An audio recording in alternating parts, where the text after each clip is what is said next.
kò sí kankan tẹ́ gbà lọ́wọ́ Fúlàní ilẹ̀ yìí gangan ni wọ́n sọ fún yín pé àwọn ló ní bàbá ńlá bàbá wọn ti sọ Ottoman Fodio ó ní ilẹ̀ yìí is our inheritance Ọlọ́run ló jogún ẹ̀ fún wa and we will take it by jihad or by peace Sultan Ottoman Fodio òun ló sọ bẹ́ẹ̀ ilẹ̀ yìí òun ló rẹ̀ dúmọ́ wọn o ilẹ̀ yìí ni ó ọmọ Yorùbá and don't be surprised bó ṣe ṣe fún àwọn Haúsá mo ti sọ fún yín wọ́n ti ṣe nílẹ̀ Yorùbá. Please don't forget to subscribe, comment, share with your friends to have access to this kind of content that you have here. Don't forget to subscribe. I love and respect you. I'll be right back. Listen, ẹ̀yin èèyàn mi, ọba tí wọ́n tó ń wò ṣe kejì, tí wọ́n fún ní much respect, òun ni Aláàfin Ọ̀yọ́. Nínú ìtàn, ìgbà àwọn àkókò kan wà tó jẹ́ wípé agbára tó wà lọ́wọ́ Aláàfin ó ju ti Ọ̀ọ̀ni Ifẹ̀ lọ. Aláàfin ilẹ̀ Ọ̀yọ́ ló ń control gbogbo ilẹ̀ Yorùbá pátápátá under Ọ̀yọ́ Empire. Ọba tó jẹ́ Aláàfin ilẹ̀ Ọ̀yọ́ òun ni emperor òun ló ń pàṣẹ gbogbo ibi tí ilẹ̀ Yorùbá dé kò dẹ̀ mọ́ ní ilẹ̀ Yorùbá táwọn ò lé ní Ọ̀yọ́ Empire ìgbà yẹn ó sún títí tó fi wọ apá kan ní ilẹ̀ Dahomey tí wọ́n ń pè ní Benin Republic lẹ́ni ní ilẹ̀ Dahomey yẹn àwọn apá kan wà bẹ́ẹ̀ tó jẹ́ pé gbogbo wọn pátápátá ìran Yorùbá ni wọ́n gbogbo wọn ni wọ́n sì ń san ìsákọ́lẹ̀ fún Aláàfin Ọ̀yọ́ ó kúrò níbẹ̀ ó wọ part of Togo ó wọ part of Ghana gbogbo wọn ni wọ́n san ìṣàkọọ́lẹ̀ fún Aláàfin part of Ọ̀yọ́ Empire tó yẹ pé bẹ́ẹ̀ bá débẹ̀ bẹ́ẹ̀ béèrè lọ́wọ́ wọn tẹ́ béèrè ìtàn Ọmọlúkà ti rí lára àwọn ìlú wọ̀nyí mo ti dé bẹ́ẹ̀ mo ti dé Jẹ̀rẹ̀gbé lọ́dọ̀ kábíyèsí mbẹ̀ mo ti dé Ìfọ̀yìn lọ́dọ̀ kábíyèsí ọ̀pọ̀lọpọ̀ ilẹ̀ máa rí wò nínú YouTube tàbí Facebook mi mo ti rìn tí mo ti dọ́dọ̀ àwọn kábíyèsí wọn ìtàn ti bá mi sọ̀rọ̀ tí mo dẹ̀ ti gbọ́ ìtàn lẹ́nu wọn tí mo rí i pé ní gbogbo ọ̀nà ìran Yorùbá ni wọ́n jẹ́. Kábíyèsí Badagry àti wọ ààfin ẹ̀ tá a ti lọ bá kábíyèsí sọ̀rọ̀ tó ti sọ benefits fún wa. Náà ibo ni mo wá ń lọ ni wípé tá a bá ń sọ̀rọ̀ àwọn ọba ní ilẹ̀ Yorùbá a lè sọ pé báwo ni ti Aláàfin ṣe jẹ́ torí pé kí ni tá a bá ní ká máa mú Aláàfin lè mí rí gẹ́gẹ́ bí olórí gbogbo àwọn ọba olórí gbogbo àwọn ọba fún yàtọ̀ sí bàbá gbogbo àwọn ọba bàbá gbogbo àwọn ọba ní Aga Ọ̀ọ̀ni Ilé Ifẹ̀ sí there is no doubt about that àrólé Oòduà àtolórí tó nílẹ̀ now ẹ̀yin ọmọ Yorùbá tá a bá ń sọ ètò ọ̀fà ìfàsẹ́yìn báyìí ìrìn àjò Yorùbá tá a pariwo yìí tá a bá ń sọ wàhálà tó wà nínú ìran ọmọ Yorùbá lẹ́ni àwọn ọba ilẹ̀ Yorùbá gangan ni ọ̀pá tẹ̀lẹ̀ tó fà á ó pẹ́ tí wọ́n ti ń dá wàhálà sí ìran ọmọ Yorùbá lọ́rùn láti ọdúnbọ́dún wá làwọn ọba Yorùbá ni wọ́n ti ya ìkà fún àwọn ọmọ Yorùbá mo dẹ̀ ti sọ fún yín ìkà táwọn ọba yìí ṣe òun ló bí ààyè tó gba àwọn bìrìtìkó tí wọ́n fi ráyè kó ìran ọmọ Yorùbá lẹ́rú tí wọ́n fi ráyè tí wọ́n fi sọ Yorùbá di colonial territory wọn di èmi tó bá jẹ́ wípé ìran Yorùbá fi ìmọ̀ ṣọ̀kan táwọn ọba Yorùbá tí wọn ò fi ìkùnsínú ẹ̀ tanú tí wọn ò fi bára wọn rìnrìn àjò àwọn òyìnbó àwọn bìrìtìkó wọn ò ní rí Yorùbá kó lẹ́rú di ọ̀la ẹ lọ wo fídíò bàbá Akíntóyè tó ṣe lọ́dún 2015 àbí 2016 ọ̀pọ̀lọpọ̀ ìtàn yìí ló ti jáde ń bẹ̀ kò sí gbogbo àwọn ẹ̀yà tàbí ìlú tó wà ní ilẹ̀ Yorùbá tí wọn ò ní àwọn ọmọ ogun tí wọn ò ní sójà kàkà tí gbogbo wọn papọ̀ wọ́n jọ dojú ìjà kọ àwọn bìrìtìkó níṣẹ́ la bẹ̀rẹ̀ sí ní gbógun tira wa àwọn báyìí bẹ̀rẹ̀ sí ní dìde ọ̀tẹ̀ síra wọn Ọlọ́run mú wọn ti mú wọn ti ṣe wọn má sọ ọ̀rọ̀ fún yín lẹ́ni mo fẹ́ ka àwọn gàngán fún yín. nígbà tó wá dé lẹ́bù kan àwọn ọba wọn wá kúkú gba gbogbo agbára àwọn fúnra wọn ló tara wọn o àwọn ọba wa ló gbéra wọn sílẹ̀ fún olóṣèlú ní tàjò tí n bá ń sọ eléyìí ẹ̀yin kábíyèsí kankan tẹ bá rí fídíò mi yìí wò ẹ má rò pé mò ń sọ láti dá àbùkù lẹ́yìn tàbí láti dá ìṣìlẹ̀ yín tàbí láti yẹ̀yẹ́ yín mò ń sọ torí pé ipò táwọn ìjọba Nàìjíríà fi yín sí ó ń ba èmi lọ́kàn jẹ́ kì í ṣe àyè tó yẹ kẹ́ wà nìyẹn tá a bá sọ ìtàn Yorùbá tá a bá ń jà fún òmìnira àwọn ọba ilẹ̀ Yorùbá they are part of the history of Yorùbá nation we can never say anything with there is not history about Yorùbá land without the history of àwọn ọba láì sí àwọn ọba kò sí ìtàn kankan nínú Yorùbá nation lórílẹ̀-èdè Yorùbá tá à ń pariwo tá à ń jà fún ẹ gbọ́ ẹ jẹ́ ká rọra máa mú ní pẹ̀lẹ́pẹ̀lẹ́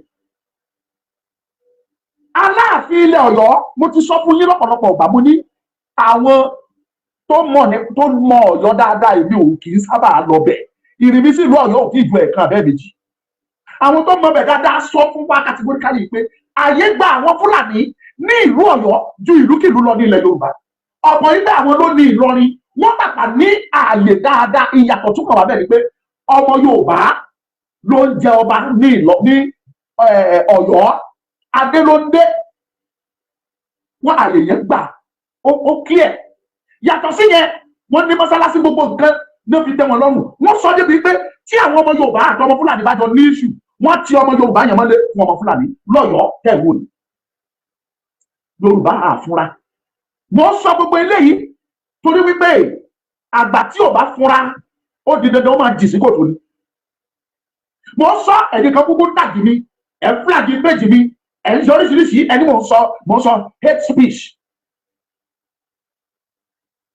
Láti bí ọdún bíi mélòó kan sẹ́yìn kò sí ìlú tó lè sọ pé àwọn fọwọ́ sọ̀yà pé ẹni tí ipá mú tàbí tí ìlú fẹ́ làwọn fi ń jọba. For the past 30 years ago now kò sí ìlú náà ní ilẹ̀ Yorùbá ká sọ pé ẹni tó wù wá tí ipá mú rèé òun la fi jọba, kò sí ní ilẹ̀ Yorùbá.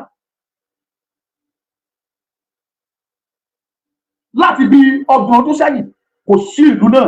Mo challenge àwọn ìlú yìí kẹ́ndìdé kan sọ yàtọ̀ sáwọn ọba tó ti jẹ kó tó di nǹkan bíi 20-25 years ago. Àwọn yẹn nìkan ni mo lè sọ pé bóyá ifá mú tàbí ìlú fẹ́. Now ẹ̀yin ọmọ Yorùbá ẹ pín program yìí ẹ má jẹ́ kó lọ lẹ̀sẹ̀. Ẹ má jẹ́ kí níbi flag ẹ pín ẹ̀yin dáhùn òbí ní Facebook yìí ẹ pín ẹ̀yin YouTube yìí ẹ pín. Ẹ gbọ́dọ̀ jẹ́ kí rí program yìí flag. Àwọn olóṣèlú wọ́n ti wá mú àyè àwọn lọ́balọ́ba wọ́n ti sọ di political appointment. Ó ti di ẹ̀yin èèyàn mi dẹ̀ ń bínú sáwọn ọba. Lóòótọ́ ó yẹ ká bínú. Ìdí ni wípé àìmọ̀ṣẹ́ akọ orogún òun ló fi kí orí bọ omi gbígbóná òun lọ̀rọ̀ àwọn ọba wa. Ọ̀pọ̀lọpọ̀ nínú wọn inú wọn ò dùn sí tó ṣẹlẹ̀ sáwọn mẹ̀kúnnù, inú wọn ò dùn sí tí ṣẹlẹ̀ sáràlú. Ọba àṣẹmọ́ gbé ọba sínú sẹ́ẹ̀lì wọn tì mọ́lé.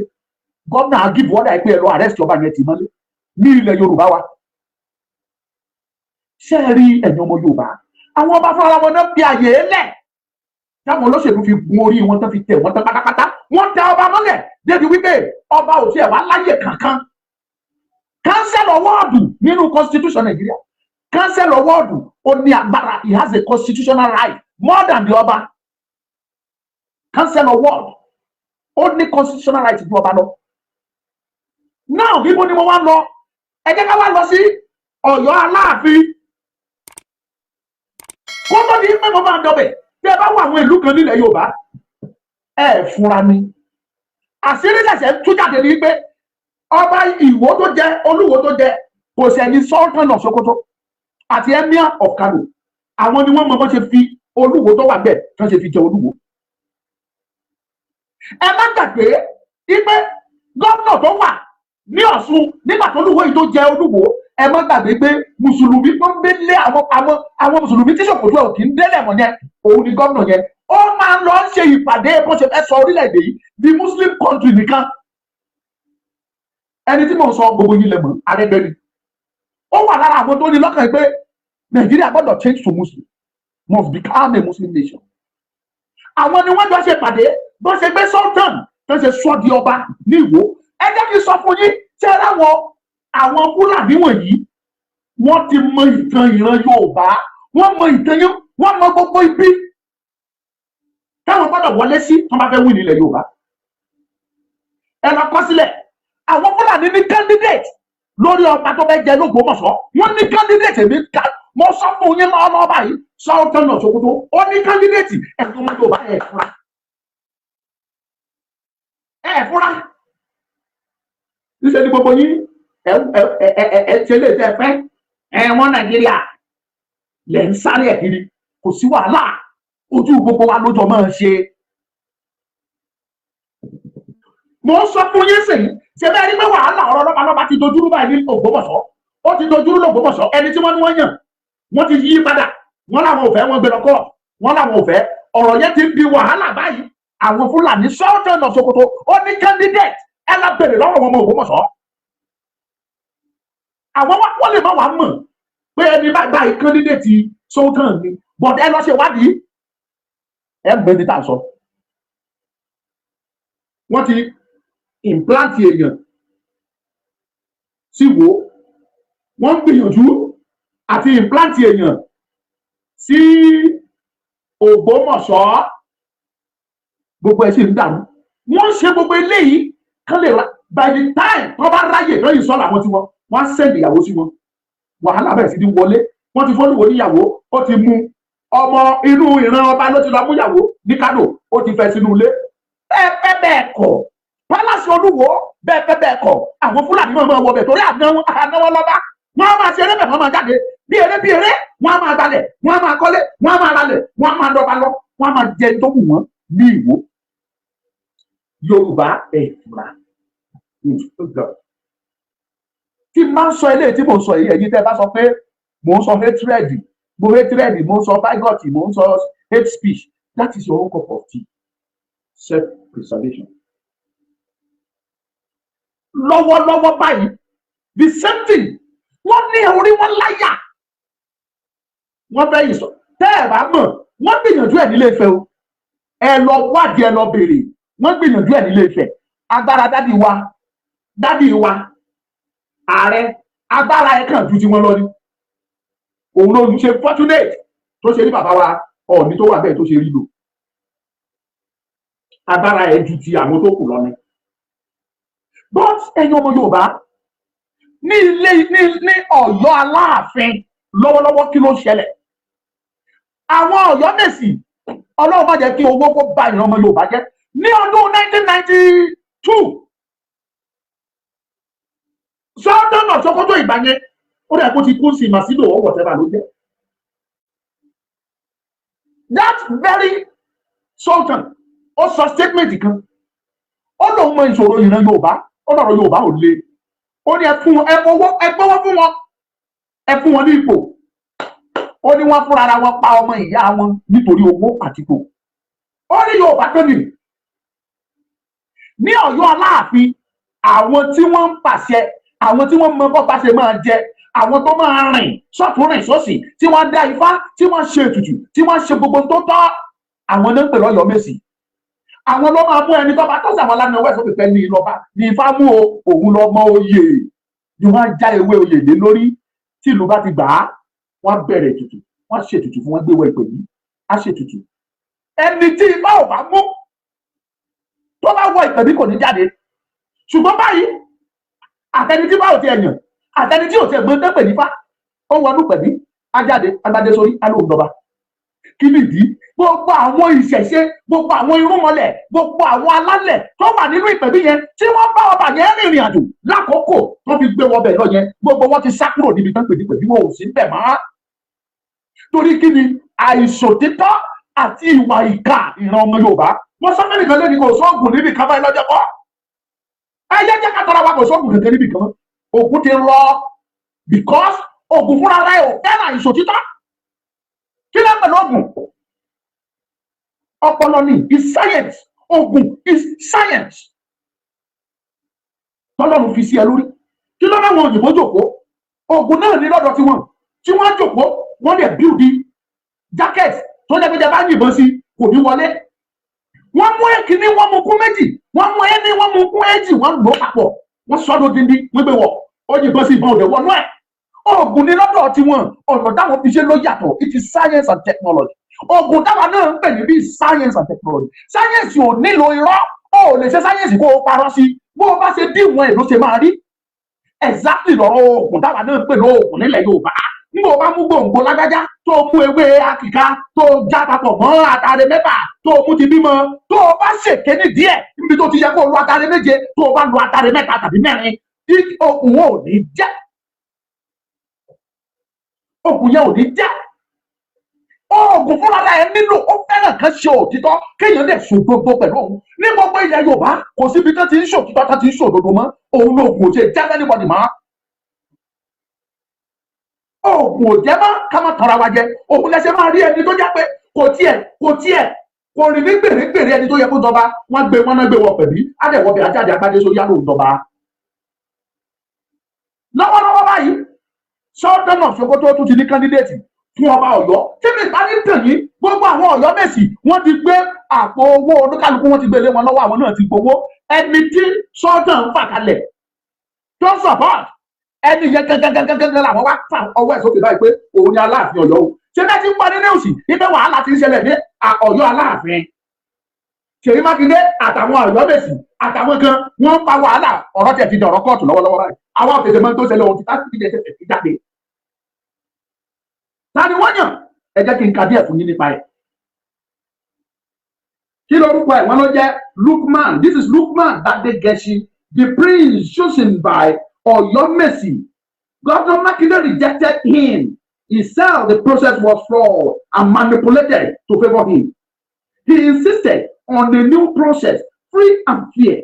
Before we talk about him, let's talk about this man's father, his grandfather. Ìtàn sọ̀rọ̀ ìgbẹ́ wọ́n yan máàlì tí wọ́n pè ní Lukman Badegeshi yìí. Àwọn Ọ̀yọ́ Aláàfin náà wọ́ ẹ̀ sókè.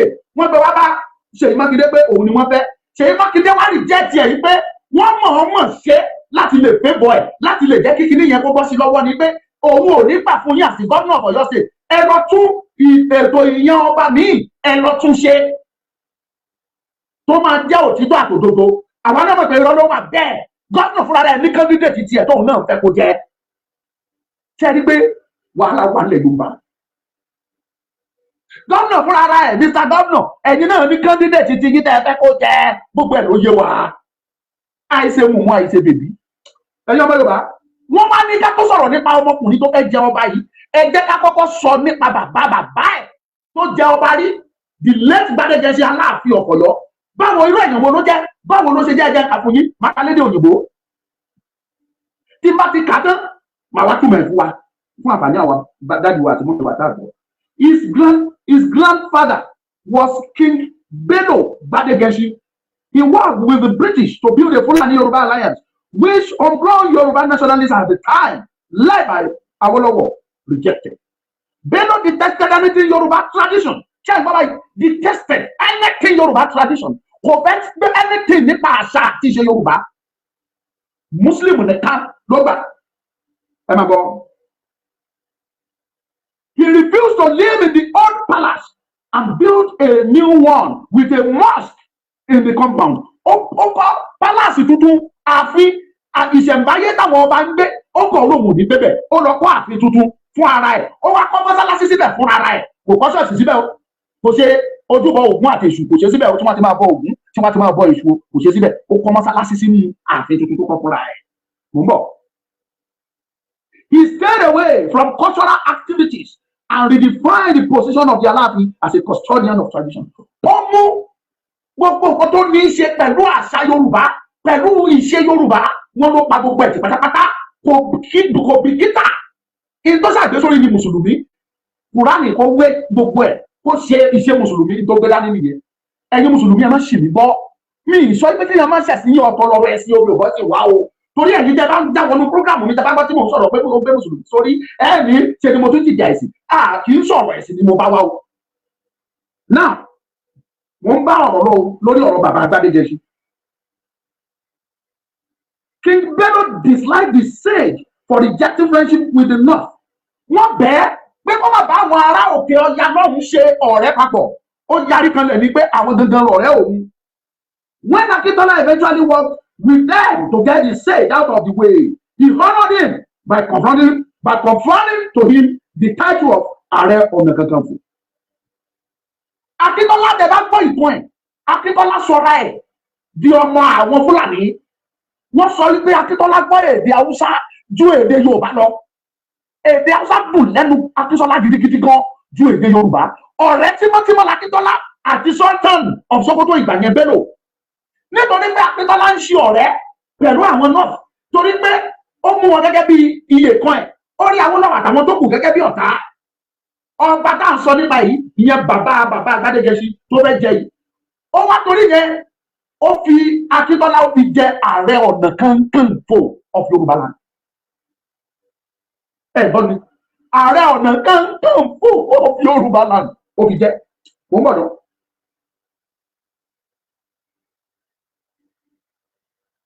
wọ́n ní ẹ bá jẹ̀jẹ̀ ká sọ nípa ìyàwó àtàwọn ọmọ ká fi wọ̀nyẹn lẹ̀. Fast forward, his son Lukman Gbadegesin,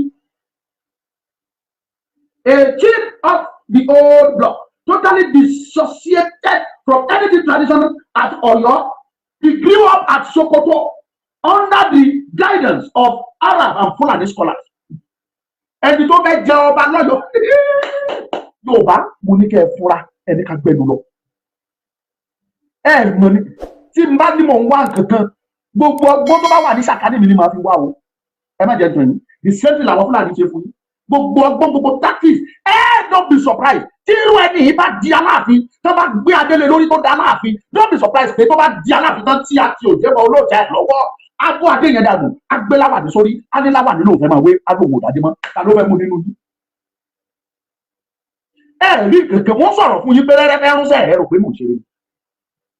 Wọ́n sọ fún yín nínú ìtàn tí mò ń kà fún yín pé ó yọra ẹ̀pọ́n bẹ́lẹ̀ kò bá àwọn Ọ̀yọ́ ṣe anything tó ní ṣe pẹ̀lú ìṣẹ̀ṣe. Àní kò ṣe ṣẹ̀ṣe you are free on your ṣùgbọ́n àṣà àti ìṣe ìran ọmọ Yorùbá wọ́n ní kò rú dá sí. Sókótó ló gbé dàgbà. Agbọ́n ló lọ school ní Ọ̀yọ́ nìbàdàn ó lọ school Ìbàdàn ó ṣe gbogbo ẹ̀ ṣùgbọ́n gbà tó parí bóyá secondary school nìkan ló ti pọ̀ náà Kaduna lọ from Kaduna to Sokoto. Sokoto ló dàgbà sí under the tutelage of Arab and Fulani scholars. Àwọn àfáà Fúlàní ìlú Ìlọrin wọn ò fẹ́ ní ọmọdé ní bẹ́ẹ̀ àfihàn sultan ló bẹ́ẹ̀. Máa kà fún yín tẹ̀síwájú.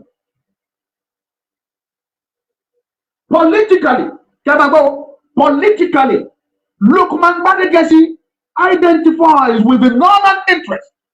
Ṣé ẹ gbọ́ mi? Ẹ jẹ́ túkà. Politically, Lukman Gbadegesin identifies with the northern interest. Wọ́n ní láti ìjọ tó ti mọ̀ nípa ìdánpẹ̀ lóṣèlú kò sọpọ́tì ìran ọmọ Yorùbá rí. Àwọn tó ń fún ní sọpọ́tì àwọn tó wá láti nọ́ọ̀tì rẹ̀ àwọn ló ń bá ṣe àwọn lọ̀rẹ́ ẹ̀ jẹ́ ìtàtẹ̀síwájú ló ń yàn fún yín. He used these connections to lobby for the throne. The Bashorun, along with a few clerics working with the North, worked day and night to make sure he got that throne. Details of this is too sensitive to discuss online. Àwọn Bashorun lára àwọn Ọ̀yọ́mèsì tó jẹ́ pé òun fún ara ẹ̀ ara àwọn tó bá àwọn North ṣiṣẹ́ ẹni pé Yorùbá ogun pẹ́ ìwọ tó bá lóhun tó ti lóye ogun ń jà ẹ́ má rò pé ogun ilé nìkan ló ń jà ogun Yorùbá gan ń jà ẹ́ ogun ìran Yorùbá ogun ń jà ìran ọmọ Yorùbá ẹ̀yìn ọmọ Yorùbá. This very man gbogbo nǹkan tó bá ń ṣe ti North náà Bashorun tó wà lára àwọn Ọ̀yọ́mèsì òun náà tún jẹ́ ara wọn ní North lọ́hùn tó jẹ́ pé gbogbo nǹkan tó ní láyé North náà òun ni wọ́n lò tó gbówó fún tó wá pín fún àwọn Ọ̀yọ́mèsì tó kù tó fi rí i pé àyàfi tí Lukman Gbadegesin Bello àfi tó bá di Aláàfin ilẹ̀ Ọ̀yọ́ pẹ̀lú àṣẹ látọ̀dọ̀ Sultan of Sokoto pé this is our candidate. Mo ń bọ̀. Wọ́n wá sọ pé ọ̀rọ̀ nípa owó yẹn wọ́n ló wà too sensitive to discuss èmi ti sọ díẹ̀ bẹ́ẹ̀ mi ò fẹ́ bẹ́ẹ̀ ni wọ́n máa gbé jáde láwọn máa mọ̀ nígbò bá yá tó bá ṣe bẹ́ẹ̀ abẹ́.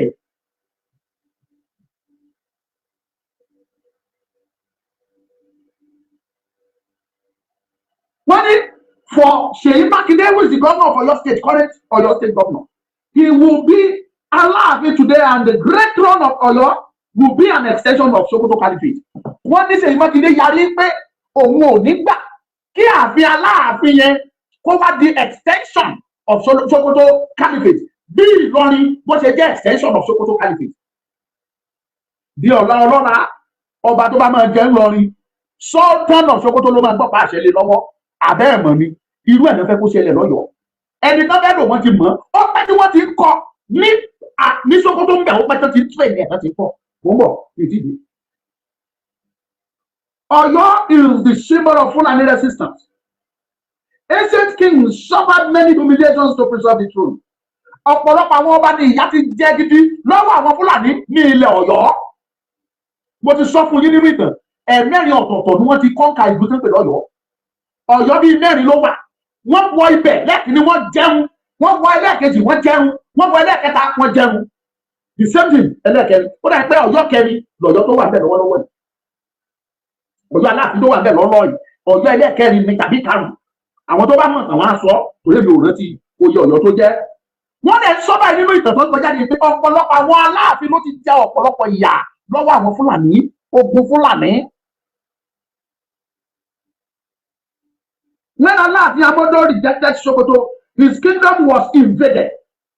When Aláàfin Amodo, Aláàfin kan ló jẹ́ bẹ́ẹ̀, nígbà táwọn Fúlàní fẹ́ wọ ìlú ẹ̀, when he rejected them, wọ́n nígbà tó yarí mọ́ wọn bẹ́ẹ̀ láyé, àwọn Fúlàní kóra wọn sọ wọ́n invade Ọ̀yọ́. When they looted everything and the Aláàfin Israel was looted, all the egungun dresses were carried away along with all the young single women at Ọ̀yọ́. Wọ́n gbogbo aṣọ eégún, gbogbo palace Aláàfin ní Ọ̀yọ́, wọ́n kó gbogbo nǹkan tó wà bẹ́ẹ̀ wọ́n kó lọ, àtàwọn aṣọ eégún àwọn èkú gbogbo ẹ̀ wọ́n kó lọ. Wọ́n tún kó àwọn ọmọ obìnrin tó jẹ́ sisi, wọ́n kó gbogbo wọn lọ. Àwọn tó ṣe é padà nù wọ́n pa gbogbo wọn dànù. Lọ tẹ́ ẹ̀ bá mọ tí Ọ̀yọ́ tó ti fi ojú wa ṣe, tó ti fojú ìran ọmọ Yorùbá rí, ẹ̀ tí ìmọ̀ bí tẹ̀ lọ. Adélẹ́rù kan sì ẹ̀yin fúnra yẹn wá mọ̀ pé ẹ jẹ́ kí n sọ ọ̀pá fún yín o. Anyway, mo mọ̀. Aláàfin Olúewu was taken to Ìlọrin as a prisoner. Odidi Aláàfin was taken to Ìlọrin as a prisoner after he was captured at the Elédùé War of 1835,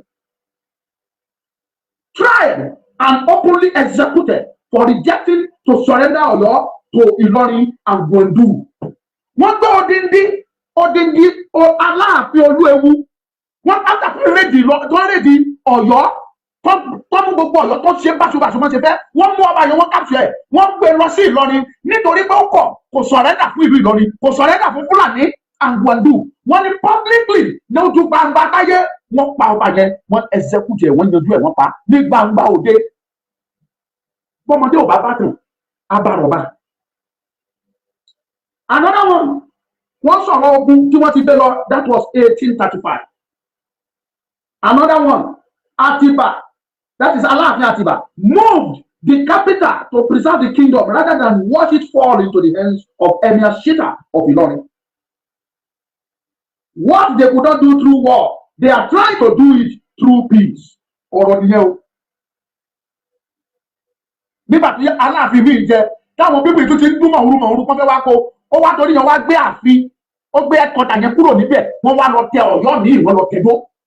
Kọ́nà bá kúrí kó, yẹn ló bí Ọ̀yọ́ míì. Bóyá Ọ̀yọ́ yẹn ló wá wà títí dèní eléyìí àti ìlú.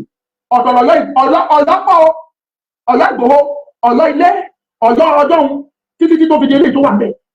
Lórí pé kán jẹun ló débi tó dé. Kì í lẹ́sí àwọn àjèjì yìí ṣàlejò bí kì í ṣe ìran Fúlàní. À ń sọ wọ́n là ń sọ hate speech, kò kán yé what I do with my life. Ọ̀rọ̀ burúkú tó ń tẹ̀lé.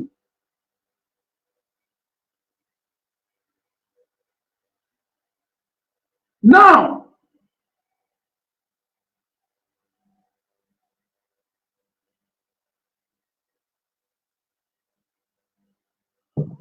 ọ̀rọ̀ yẹn mo kà jáde lórí what they could not achieve through war, they are trying to achieve it through peace. Wọ́n ti gbìyànjú nípa tógun láti rí i pé wọ́n mú ìran ọmọ Yorùbá. Wọn ò rí ṣe, wọ́n wá fẹ́ gba ọ̀nà lọ́ba ń sìn. Don't be surprised. Tí Déjì Àkúrẹ́ tó bá gbọ́ tó lọ, Fúlàní discover ẹ̀ pé sọ́dọ̀ náà Sókótó agbówó wá. Agbówó fáwọn Ọ̀yọ́ Mèsì. Tí wọ́n bá ti réyàn tó jẹ́ tiwọn, tó ṣe tán láti ṣe tiwọn, wọ́n á gbówó yẹn, wọ́n á sponsor ẹ̀, wọ́n á jẹ́ kán gbé sórí oyè. Tó bá ti dórí oyè, àwọn alámọ̀ sọ tó máa ṣe. Ó ti bẹ̀rẹ̀ níwò. Wọ́n ti gbìyànjú ẹ̀ lóṣogbo. There are some ọ̀pọ̀ ilẹ̀ Yorùbá tó ti gbìyànjú ẹ̀ bẹ́ẹ̀ tán lẹ̀ fi ṣe. Ṣùgbọ́n ìbéèrè mi ni wípé ọmọ Yorùbá ṣé àpọ̀wọ́lé ẹranko dẹ̀ máa rí bí eléyìí lọ. Tó bá ṣe wípé ẹ lọ bèrè ìtàn, ẹ go on social media and ask, ẹ lọ ka ìtàn Lukman Gbádégẹṣin yẹn lọ kà nínú Google. Ẹ rí i pé gbogbo interest yẹ is about the law. Kò ní ìfẹ́ kankan sí anything tó ní ṣe pẹ̀lú àṣà àti ṣe Yorùbá. Kò tiẹ̀ kò associate ara ẹ̀ pẹ̀lú Yorùbá kankan. Wọ́n sọ wípé ó ṣe personal assistant sí mínísítà kan rí táàmù bóyá north ní bóyá middle belt. Wọ́n ló ṣe personal assistant pẹ̀lú ẹ̀. Lẹ́yìn náà ó associate ara ẹ̀ pẹ̀lú Àtíkù Abubakar. Àtíkù Abubakar ló ń ṣiṣẹ́ fún láti jọ́ta Àtíkù ti ń jà Àtíkù bọ̀ ló ti ń support Àtíkù for president. There are many things tí mo kà, èmi fúnra mi ti lọ sínú Google, mo ti lọ ka ìtàn. Imagine ẹ̀yin ọmọ Yorùbá ibi tí wọ́n bọ̀rọ̀ ń dé wọ́n ti yàn o àwọn Ọ̀yọ́ Mèsì ti nawọ́ ẹ̀ sókè o wọ́n ti gbọ́wọ́ wọ́n ti nawọ́ ẹ̀ sókè gómìnà Ọ̀yọ́ state Mákindé ló yarí pé láyé òun ò nígbà kí ààfin Aláàfin kó wá di extension of Sokoto Palace pé òun ò lè gbà láyé àti láìláì ẹ gbọ́dọ̀ lọ túnṣe àwọn Ọ̀yọ́ Mèsì ti gbowó o ìyẹn la fi sọ pé eléyìí táwọn afọbajẹ tí wọ́n fojú wá rí nílẹ̀ Yorùbá gan lójú ègún tó ń ja ìran ọmọ Yorùbá ogun tó ń jà ẹ́ ogun lé bàbá ẹ ogun lé ìyá ẹ nìkan ni ogun Yorùbá gan ń jà ẹ́ tó bá gbàdúrà tí ogun Yorùbá máa fi bú nínú ayé ẹ Ọlọ́run bá kó ogun ìran Yorùbá bú nínú ayé mi.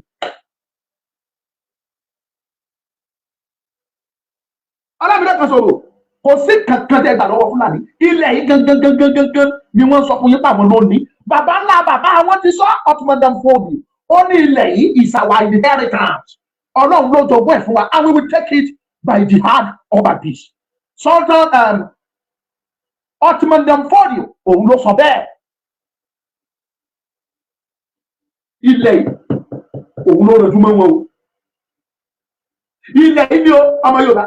And don't be surprised bọ́n ṣe fún àwọn Haúsá mo ti sọ fún yín wọ́n ti ṣe nílẹ̀ Yorùbá ó máa dàbí eré ni gbogbo agbára tí wọ́n ń sà wọ́n yan ọba lẹ́kọ̀ọ́ wọ́n pè ní Sẹ́ríkí Fúlàní of Lagos ọba ní bẹ́ẹ̀ bá mọ̀ ẹ̀yin lẹ́ ń pè Sẹ́ríkí lọ́dọ̀ tí wọ́n ọba Èkó ni that is the emir of Lagos. wọ́n ní emir àwọn náà sí Abẹ́òkúta Sẹ́ríkí Fúlàní èkó Abẹ́òkúta Sẹ́ríkí Fúlàní Ìbàdàn wà bẹ́ẹ̀ Sẹ́ríkí Fúlàní wà lóńdó ó wà lóṣogbo bọ́n ṣe yàn wọ́n káàkiri nìyẹn ẹ lọ wo bí wọ́n ṣe ń ṣe ẹ́ẹ̀dì pé ṣe ni wọ́n ń ṣe bí ọba. wọ́n sọ fún àdéṣe pé eléyìí tó tiẹ̀ wà lẹ́kọ̀ọ́ yẹn èyí tó wà lẹ́kọ̀ọ́ Sẹ́ríkí Fúlàní Èkó wọ́n ní ẹ̀ńtọ́ràjì ẹ̀ ọba Èkó ò ní ẹ̀ńtọ́ràjì tí Sẹ́ríkí Fúlàní of Lagos tó ní ẹlẹ́kọ̀ọ́ fúnra rẹ̀ ò ní. wọ́n ti ní àwọn ọba fún yín ẹ̀yìn lẹ̀ fúnra tẹ́ ẹ̀ mọ̀ àwa ń sọ ẹni ká gbẹnu lọ ẹlòmíì ṣe la fẹ́ kán rí wa wò tó ló kàn fẹ́ sọ̀rọ̀ lórí afẹ́fẹ́ no problem màkàn àdébà náà ṣe ń sọ ohun tó máa ṣojú gbogbo wa ni bó pẹ́ títí ogún ọdún ó ń bọ̀ wá dọ̀là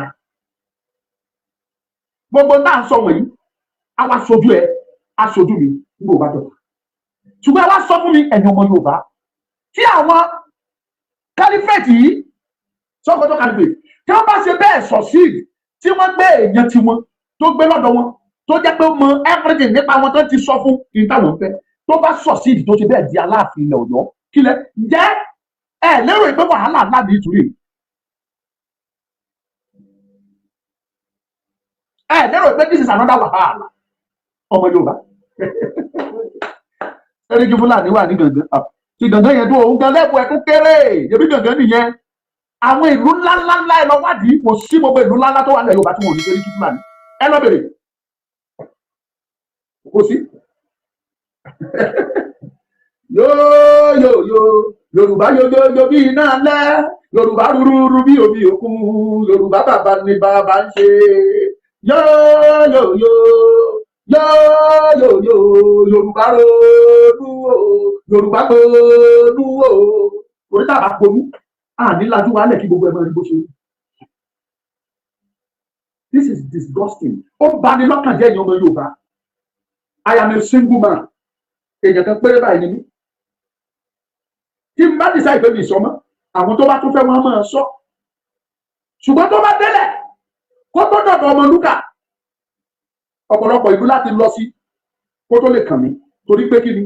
Ìṣẹ̀dá mi, Ọlọ́run tó dá mi, àwọn alálẹ̀ ilẹ̀ Yorùbá. Wọ́n á rí pé mo pariwo tó for that reason, wọ́n á ṣàlàbò lómi lórí. Tó bá dé mo sọ fún yín gbogbo pílánì wọn yìí owó tí wọ́n fẹ́ fi ja ìjàmú owó tí wọ́n fẹ́ fi rìn wọ́n ti kó nínú Nàìjíríà yìí. ẹ̀yin ọmọ Yorùbá tẹ́ ẹ dìbò mú ẹ̀yin làánú ṣe mí fún ẹ̀yin lẹ pọnú tẹ́ ẹ gbọ̀ tẹ́ ẹ ya tìtì ní dínlógó tẹ́ ẹ fọwọ́ ń tọ́ omi látẹ̀rù fẹ́ ẹ gbádùn ẹ̀rọ bí àwọn níbi tó wà yẹn ó ti rówó jẹ́ ibẹ̀ tó dáa ó nílì wọ́n lè kọ́wọ́ bọ omi tó ńlá ni. Compared to àwọn tó ní ìdí gbé korobá omi tí wọ́n ń gbé ìyàtọ̀ wà nù méjèèjì ọmọ Yorùbá.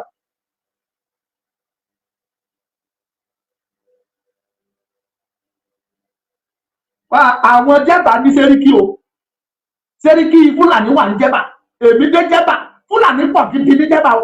Wọ́n ní sẹ́ríkì tí wọ́n ó kàn lè ṣeé ṣe kó jẹ́ pé kábíyèsí Jẹ́bà ti já agbára ẹ̀ sílẹ̀. Bọ́lájí Sàlámì wọ́n lè ti drop ẹ̀ gbogbo pátó fẹ́ sà gbogbo bó ṣe fẹ́ kápá sókè káwọn ìjòyè rẹ̀ ti drop apá ẹ̀.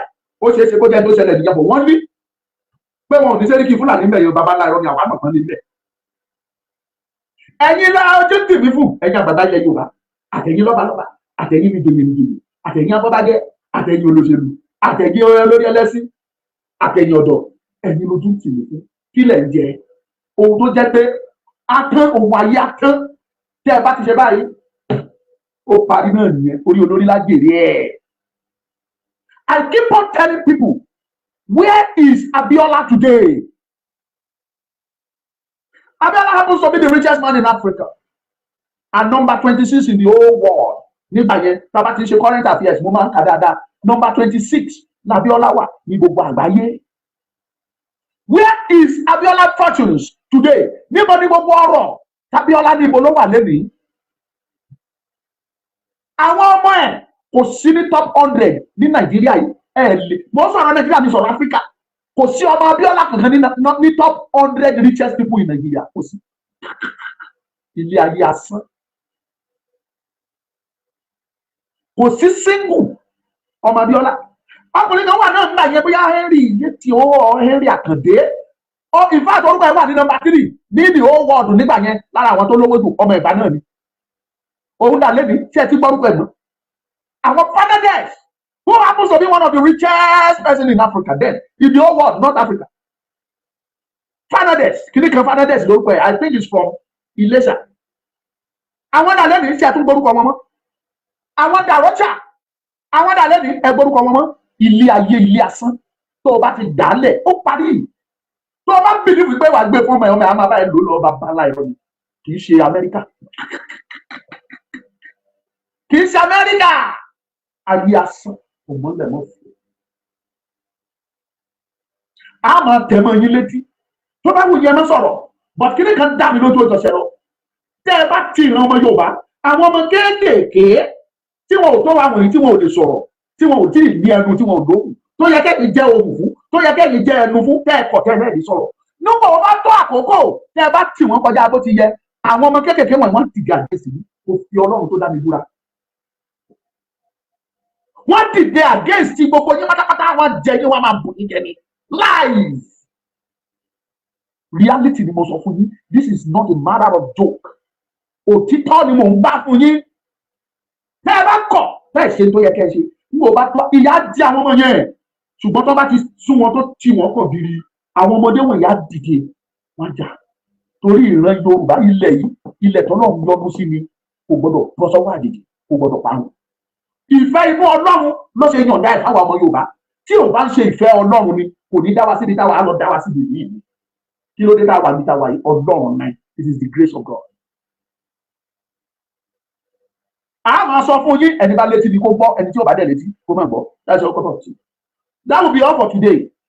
Fúlàní ti fẹ́ fi Aláàfin jẹ wo ojúlala kan fi ń ṣọ́rí ẹ̀yin ọmọ Yorùbá ẹ̀ fúnra and the funniest part of it tó dùn mí jù ni pé bó ṣe ń lọ yìí kò sí ọba Yorùbá bá sọ̀rọ̀ ṣebí kì í ṣe ìlú mi ẹni ò lè dá sí ní tí gbogbo wọn máa sọ nìyẹn kì í ṣe ìlú mi ò ní àṣẹ àti sọ̀rọ̀ ẹ̀lẹ́ náà ni kì í ṣe ìlú mi ò ní àṣẹ àti sọ̀rọ̀ kì í ṣe ìlú yín náà ni ẹ máa sọ burúkú àjẹ máa wọlé sí yín lára a máa wọlé sí yín lára a máa wọlé sí yín lára. Now Nasabio, I don't talk my own. Ọmọ Lúkà ni mo jẹ́. Olúṣọlá Adéwálé, the Ide Fernandez, God bless you. Yes, ara àwọn Fernandez, ara àwọn tó lówó jù lágbàáyé gbà kan nìyẹn. When we were in primary, no, I think I was in JSS1 then. Lórúkọ yẹn rìn Fernandez, àwọn Henry Àkàndé, àwọn Fernandez, Abiola, and so on and so forth. Àwọn yẹn ní ṣàpọ̀nà owó lágbàáyé wọ́n respect wọn. Kò sí country tí wọ́n ti respect Abiola. Where is Abiola fortunes today? Where is all his estate, all his properties? Kò sọ́mọ Abiola ní 100 top 100 list in Nigeria kò sọ́mọ ẹ̀kankan bẹ́ẹ̀. Ẹ lọ sẹ́pẹ̀. Asán nínú asán. Ọmọ Lúkà ni mo ń jẹ́ o. Kò ní tú báyìí lọ. Mo fi gbogbo dẹ́ ní mo fi bẹ̀ yín. Ẹ̀yin náà ń wò mí ní YouTube. Kí ló ṣẹlẹ̀? Ẹ bá tí ẹ fẹ́ ká máa ṣe fún yín ní ká máa gbé wá láìfù. Ká máa gbé wá láìfù náà. Ẹ kì í rí wò dáadáa. Nẹ́tíwọ̀kì ń gbà mí kò jẹ́ kẹ́ rí wò. abẹ̀tẹ́ bá ti ń wò ẹ máa bá wa share ẹ̀yin tẹ́ ń wò wá nínú ti YouTube ẹ bá mi máa pín ojú òní tì yín ọlọ́run òní dójú tì yín ẹ pín ẹ jẹ́ kó débi tó yẹ kó dé àwa ò ṣe é torí pa fẹ́ kán mọ̀ wá à ń sọ nítorí pé níta mọ̀ bó yẹ ká sọ ni reality ni if care is not taken mo ń sọ fún yín lẹ́nu mi o Fúlàní á fi Aláàfin Ọ̀yọ́ wọn ti jẹ tọ́ bá dẹ̀ ti lè fi jẹ ó parí fún ìran ọmọ Yorùbá kò ní ju bẹ́ẹ̀ lọ kọ́ tí ẹ jáde ìbùkún ní fórílẹ̀-èdè Yorùbá ìbùkún ní fórílẹ̀-èdè Yorùbá bá ti rí mẹ́wàá náà mo lọ ni mo lọ nìyẹn tí bá ti rí tẹ̀ mo lọ nìyẹn ó yá mi ò tí ì rí o kò sẹ́ni tó kọ o Ọlámilékan Sóbò kí ló ṣẹlẹ̀ ó yá kọ́ tí ẹ jáde ìbùkún ní fórílẹ̀-èdè Yorùbá kọ́kọ́kọ́kọ́ ìbùkún ní orílẹ̀-èdè